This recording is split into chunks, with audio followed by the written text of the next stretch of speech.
on with her. She had a blood clotting factor problem. And had she not known that and voiced it, she might not be here with us today. Judge Judy is another person, her daughter-in-law. Her daughter-in-law passed away right after childbirth.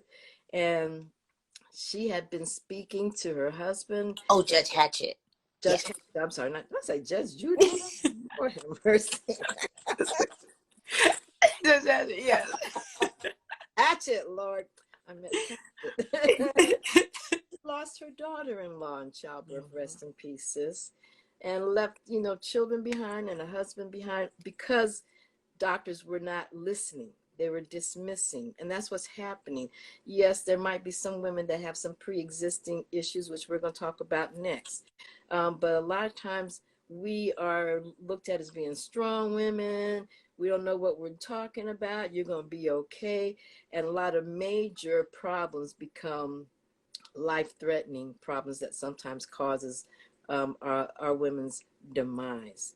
And so we have an elephant in the picture. As a matter of fact, we have two elephants in Georgia's picture. We have corona, and we also have Georgia's maternal mortality rates. So what is it that we can do to empower ourselves and to change our own stories? Okay, one of them is that starting today, this day forward, for everybody that's listening, I want you to take charge of knowing your body. I want this to begin the beginning of you knowing your body so that when you go to the doctor or when you go to a midwife and you come back home and somebody says, well, what was your blood pressure? No longer will you shrug your shoulders and say, I don't know. When somebody asks you, what is your blood type? From this day forward, you're not going to shrug your shoulders and say, oh, hey, I don't know. Everybody should know that. We know more about our cars than we do about our bodies, and we need to know about our bodies.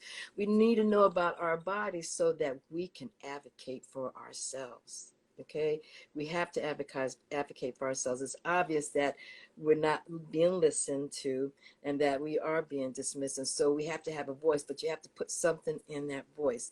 And that is being empowered with knowledge and empowered with self-care. And so what are some of the problems that occur that causes women to leave us during childbirth? Some of the ones that we can control ourselves. Well, some of them are gestational diabetes, um, what is that? Pregnancy-induced hypertension, preeclampsia. Preeclampsia is a big one. All of those are. All of those are have origins and roots in, guess. Diet. That's what we eat. We can't, from this day forward, we cannot say, oh, diabetes runs in my family. Oh, it's hereditary for me to have hypertension. It's hereditary until you decide that you're going to be that link that's going to break it. Okay? You know what I always say? You Mm. inherited how your mom cooked and how your grandma cooked. That's what you inherited. Mm-hmm. Mm-hmm. And it doesn't make and what makes it worse is that we have a lot of distractions in the food industry that deters us from preparing our own foods. We have Mickey D's, we have, who's that, Burger King, we have Zaxby's, we have pick up your rotisserie chicken from Walmart. I mean, there's a lot of fast foods that we are resorting to. So that's one of the things that we have to stop. We have to stop lending our money to the fast food industry. When we are pregnant, we are, now this is what's going to bring it home, you all, is that prenatal caring is changing. It could be temporary or it can be ongoing. Just like birthing in the hospital is changing and postpartum is changing. But prenatal is changing in the sense that you're not going to your doctor's office for a prenatal visit. Okay, they're doing televisits now. I'm somewhat doing televisits myself. I used to have prenatals 3 days a week. Now I do it on one day. that prior to that day that I do prenatals, I check in with each one of them, and we either Zoom or either we do FaceTime, and we do the check-in part of the prenatal. So nobody's feeling like they are being slighted of their care and that connection with me and with other midwives as well, because we've been on our platforms, webinars and whatnot, talking about, well, what are you doing? What shall we do nationally as well as locally? And so the day before I do the check-in, my prenatals are twofold: check-in, check-up. So the check-in is the day before. So I talk to them, I give them about a half an hour, maybe an hour, depending on what it is that we're talking about. In the beginning, at the end of their trimesters, I might talk a little longer because there's more education that's being taught then. Um, and then when they come to prenatals the next day, that's the checkup. That's the clinical part. And it runs anywhere from 15 minutes to 30 minutes max. They come in, and this is what you'll be expecting when you go to your doctor's or your midwife's visits also. As soon as you come in, your temperature is going to be checked just to make sure you don't have a fever, okay? And then your vitals will be done. Your blood pressure, your urine, and your weight will be checked by you. That's how I do it. Now, other people, they might do that for their mamas, but I like to get my moms involved in their prenatal care, and I like for them to feel like they are a part of their prenatal visit. Okay, so those three things I can teach them how to do that, and they do that themselves, and then they lie down on a massage table, and then that's when I'm doing my hands-on with gloves, with a mask, with an apron on, with my hair covered, and I'm palpating her belly as I'm feeling for what position the baby's in, what the presenting part is, how much water versus body mass there is, measuring her belly to make sure that it's measuring according or close to how many weeks she is, and then listening to her heart tones. And that doesn't take very long, and they're understanding it because everybody knows what time it is now. Everybody knows what's going on, and so they like it. And they, like I said, they don't feel like their time is being slighted because I give them their time. I give them time over the phone, and I give them time even if it goes over a half an hour, but I really try to keep it at, no longer than a half an hour.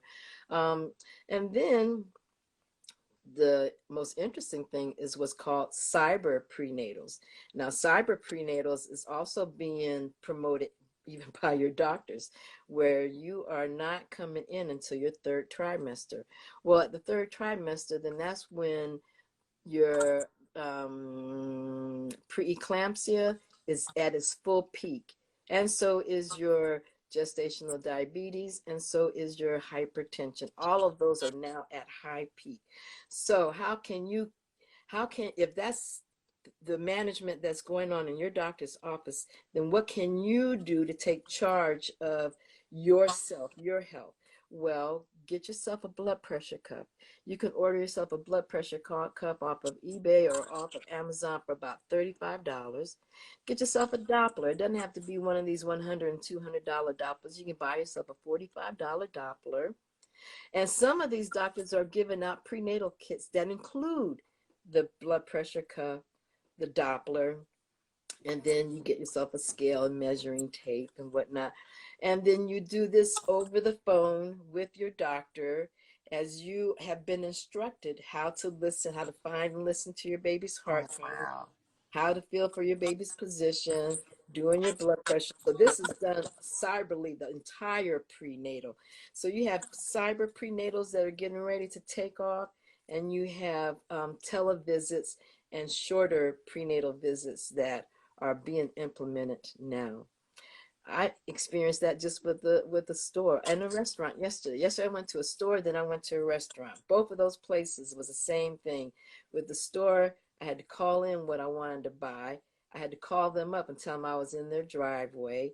They came out with my grocery bag. I gave them my card. They swiped it, and off I went. I went around the corner to pick up some food from our favorite kale salad sandwich. I'm not going to say who it is. Same thing. You had to go online. You had to place your order. They text message you back, tell you what time you can come and pick up your sandwich or wrap. and you go there and you pick it up. And so times are changing, y'all, and it's just a matter of adjusting our ways of thinking, not holding on to the old that might not be working for us anymore, and prepare yourself to do things differently. More importantly, make a commitment to take care of yourself differently. Okay? From now on, know what your body is telling you. Be in tune with your body. Know what it feels like for your immune system to go down. That's especially something to be mindful with pregnant women. Our immune system drops somewhat during pregnancy because it's busy doing other stuff. You know, it's taking care of you, the baby that's growing inside, the placenta, the blood, it's a lot going on. So our immune system tends to be a little lower. Georgia's corona rates are still rising. Use your common sense. Stay self-sheltered as much as you possibly can. Wash those hands frequently.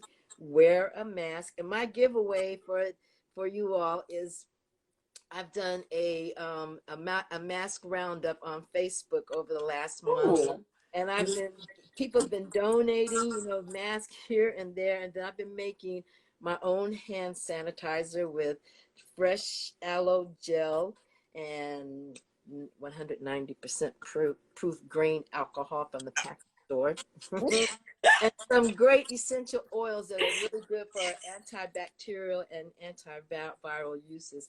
And so that's what I'll be giving as a giveaway. If you all want to reach me, I am on Instagram, Birth in the Tradition. You can email me at Birth in the Tradition, singular, Birth in the Tradition at yahoo.com.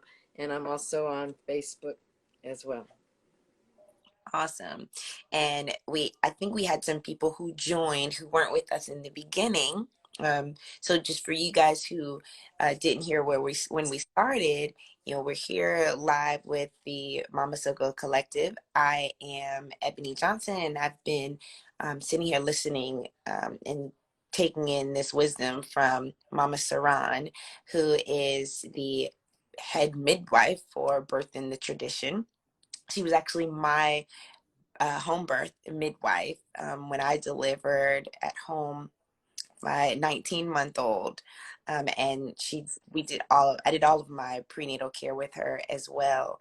I had to learn a lot, you know, as far as uh, what I needed to be eating and changing. And Mama Sarahn helped me to understand that if I wanted to have my successful home birth, then I needed to think about, like she said, think about myself and how my four mothers ate and took care of themselves. And it was a game changer for me. My birth was amazing. My first birth was 5 years ago at Northside Hospital. And it was okay, but it was nothing like my home birth. So I'm so glad that I am a testament to midwifery and birth in the tradition. Um, just also to let you all know, Mama Soko Collective, we actually just started a YouTube channel. And so we are going to be posting these Instagram live videos on our YouTube. So you can go there and you can catch up on the ones that we recorded last Saturday. Um, this one, and we're gonna continue to bring you more. We're gonna continue to bring in guests that we think have valuable information for the Black natural parenting community, and giving you access to businesses that you can support and feel good about supporting. Um, so with that, Mama Sarahn, I really appreciate you taking out time to speak with us today. Did you have anything else you needed to add, or did you want to say? Well, I just want to also add that I mentioned earlier that it was our neighbors and the ladies in the church and the ladies that we saw at the general store who were our doulas. A lot of us are transplants, especially here in Atlanta. There's a lot of transplants here. It's special when you meet somebody that's from Atlanta. And that being said, a lot of us have moved away from home, meaning that our mothers are not here. Our grandmothers are not here. Our aunties are not here. Sometimes we graduated from school and stayed here. Sometimes we arrived here because our jobs were, located us here, or we took a All job of that here. is Yeah, I mean, that's a lot of us. And so we don't have access to our mothers like that. And a lot of times our mothers are still working full-time jobs themselves and may not be available to be, doulas to us. The doula scenery in the hospitals are changing as well. I understand that in order to bring a doula to the hospital, if you can bring a doula to the hospital, she has to be able to prove that she is a certified doula. oh wow. Yeah, and so if that's the case, then you all get out there and get your certification. We need to multiply. We need to have people that know the language, the birthing language, the medical language, that can be not only a emotional support person for us, but also to be an advocate, for us in the hospital.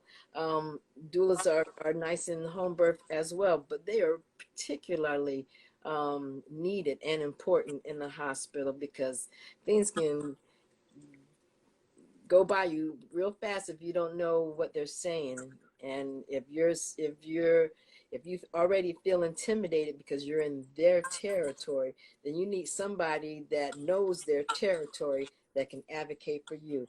So all you ladies that are out there, find there's lots of doula programs that are out there. There are midwifery programs that are out there.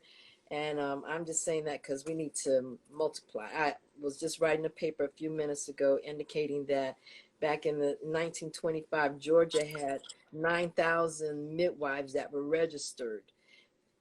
We need to get back to that. Mm, I agree. I agree. Thank you. Thank Thank you to you. all of our viewers. And we will catch y'all on the next live. Keep following us on the Mama Sugar Collective Instagram, and we'll let you know when we're ready to do this again.